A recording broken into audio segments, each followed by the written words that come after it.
अस्सलामुअलैकुम, बोल न्यूज में खुश आमदेद। मैं हूं सहर फातिमा। मैं हूं आपके साथ रमशा साजिद। हेडलाइंस आप जान चुके हैं। बुलेटिन का आगाज करेंगे। सबसे पहले खबर शामिल करेंगे खेलों के मैदान से। पिंडी टेस्ट के दूसरे दिन का खेल खत्म। जवाबी बैटिंग में बगैर किसी नुकसान के बांग्लादेश ने 27 रन बना लिए। पाकिस्तान ने अपनी पहली इनिंग्स 448 रन 6 खिलाड़ी आउट पर डिक्लेयर की। मोहम्मद रिजवान और सऊद शकील ने जिम्मेदाराना बैटिंग करते हुए टेस्ट कैरियर की तीसरी सेंचुरी स्कोर की। सऊद शकील ने 141 रन की शानदार इनिंग्स खेली। मोहम्मद रिजवान 171 रन बनाकर नॉट आउट रहे। बांग्लादेश को फॉलो ऑन से बचने के लिए मजीद 222 रन दरकार हैं। पहली इनिंग्स में इसकी तमाम विकेटें बाकी हैं। पिंडी टेस्ट के दूसरे दिन का खेल खत्म हो चुका है। जवाबी बैटिंग में बगैर किसी नुकसान के बांग्लादेश ने 27 रन बना लिए। और दी खबर शामिल करते हुए आपको बताएं कि मुबारक सानी केस में सुप्रीम कोर्ट ने उलमा कराम से मुआवनत लेने का फैसला कर लिया है। साहबजादा अबू अल खैर मोहम्मद जुबैर और जमात इस्लामी के फरीद पराचा सुप्रीम कोर्ट की मुआवनत हासिल करेंगे। पंजाब हुकूमत की दायर नजरसानी दरख्वास्त में समाज चीफ जस्टिस सरबराही में 3 रुकनी बेंच ने की। मुफ्ती तकी उस्मानी, मौलाना फजलुर्रहमान, मुफ्ती शेर मोहम्मद समेत दीगर उलमा अदालत में पेश हुए। दौरान समाज चीफ जस्टिस ने रिमार्क दिए कि अगर हमसे कोई गलती हो जाए तो उसकी इस्लाह भी होनी चाहिए। पार्लियामान की बात सर आंखों पर है, गलती को अना का मसला नहीं बनाना चाहिए। चीफ जस्टिस ने मौलाना फजलुर्रहमान से कहा कि अदालती फैसले में कोई गलती या एतराज़ है तो बताएं।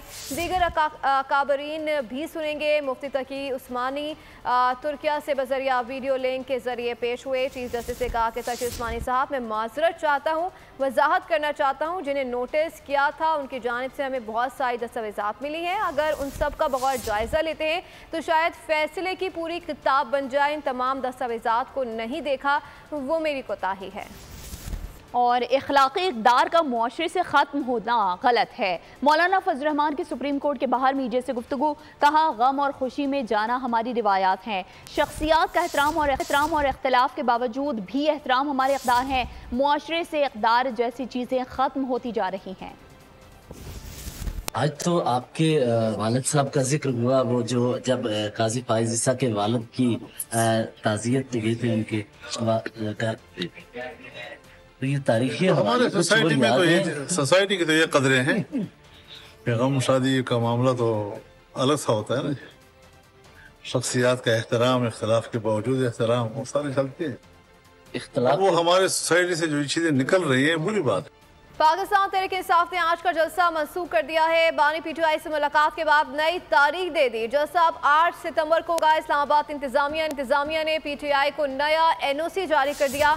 हर हाल में जलसे के ख्वाहिशमंद अली अमीन गंडापुर इस्लामाबाद जलसा मुलतवी होने पर कुछ बरहम से हो गए।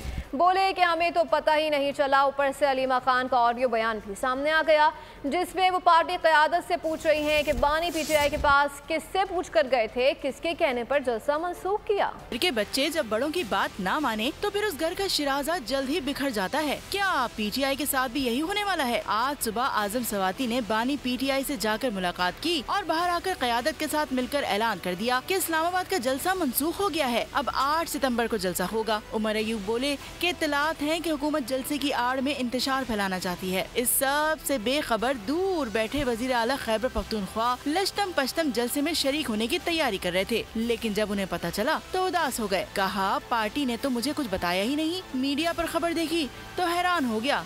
इमरान खान के हुक्म के पाबंद भी हैं, लेकिन ये वादे पैगाम दे रहे हैं कि इमरान खान के हुक्म पे हम आगे बढ़ने को भी तैयार हैं और इमरान खान के हुक्म पे हम एक कदम पीछे हटने को भी तैयार हैं।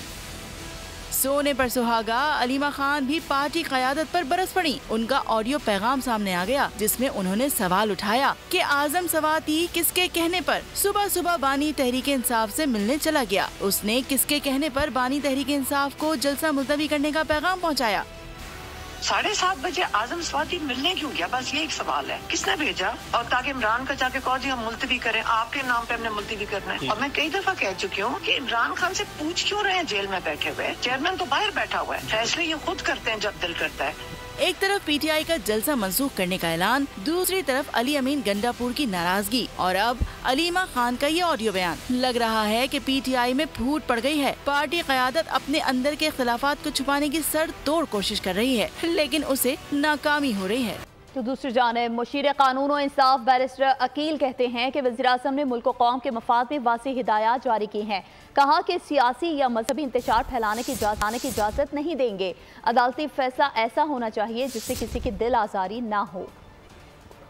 आज़म पाकिस्तान मियाँ मोहम्मद शहबाज शरीफ साहब की क्लियर कट और दो टोक हदायत थी कि इसमें एक मुतफरक दरख्वास्त जो है वो दायर की जाए वफाकी हुकूमत की तरफ से। वफाकी हुकूमत का ये भी दो टोक मौक़िफ़ है कि किसी किस्म का मजहबी या सियासी तौर पे इंतशार फैलाने की कोई कतई इजाज़त नहीं है। वज़ीर आज़म साहब ने ये जो इनिशिएटिव लिया, ये फेडरल गवर्नमेंट की तरफ से ये इनिशिएटिव था और जब तक अदालत से कोई फैसला नहीं आ जाता इसके ऊपर तो उसको बड़े केयरफुली और बड़ा माइन्यूटली जो है हमें उसको पूरा करना है ताकि किसी की दिल आज़ारी ना हो।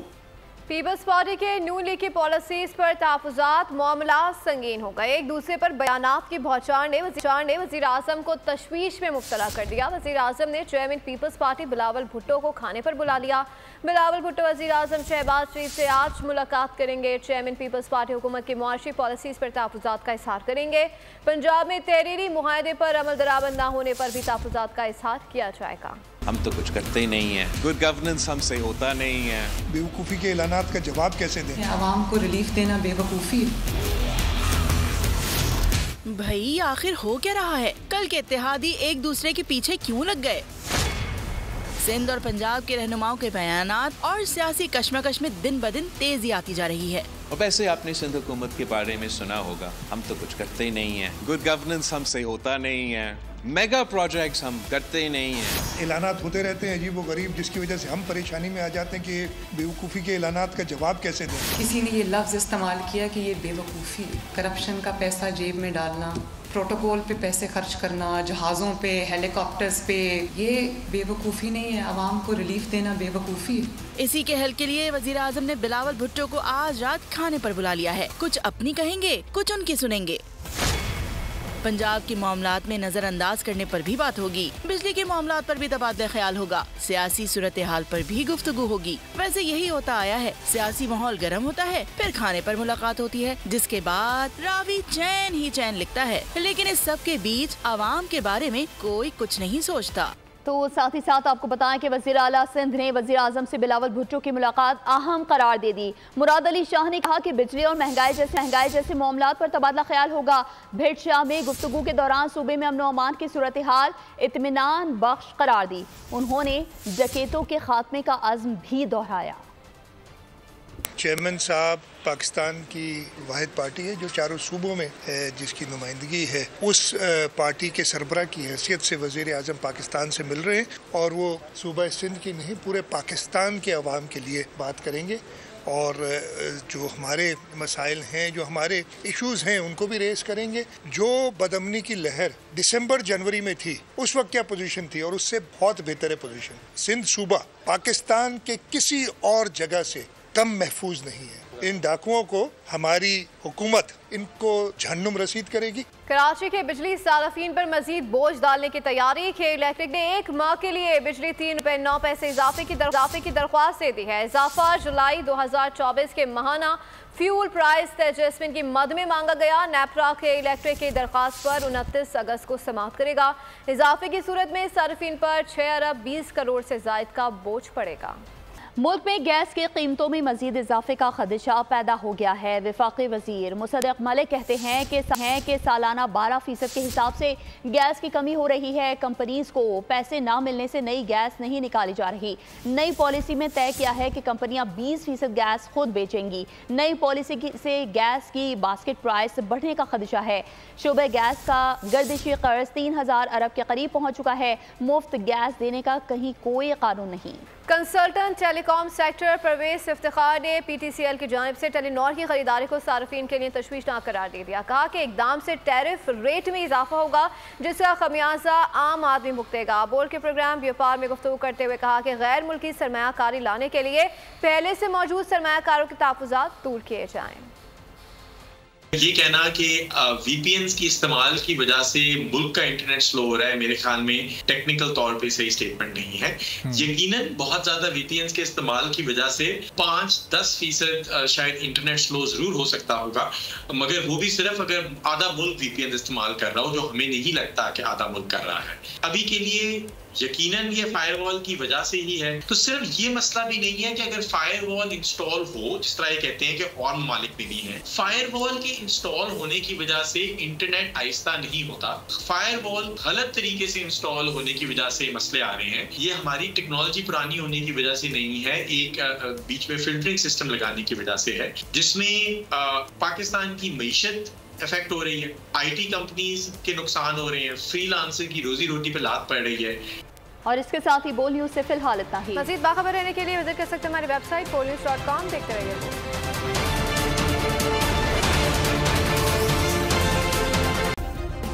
सब्सक्राइब करें और बेल दबाएं ताकि कोई खबर रह न जाए।